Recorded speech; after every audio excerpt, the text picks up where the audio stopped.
Tout ce qu'il faut savoir de l'actualité économique en 120 secondes, montre en main.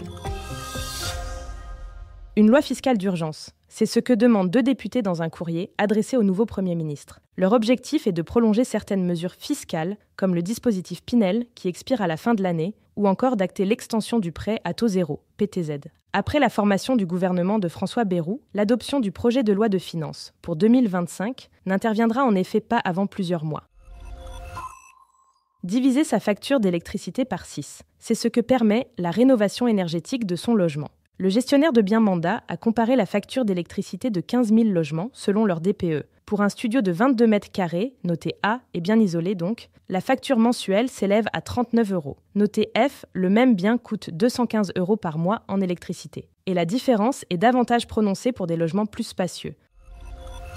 Le Pass Culture, critiqué par la Cour des comptes. Ce mardi 17 décembre, l'institution dresse un premier bilan de ce dispositif qui offre un coup de pouce financier aux jeunes de 15 à 18 ans pour acheter des produits culturels. Si le succès auprès des adolescents est au rendez-vous, les sages estiment que le Pass Culture profite moins aux jeunes issus des classes populaires et alertent sur son coût total, 320 millions d'euros en 2024.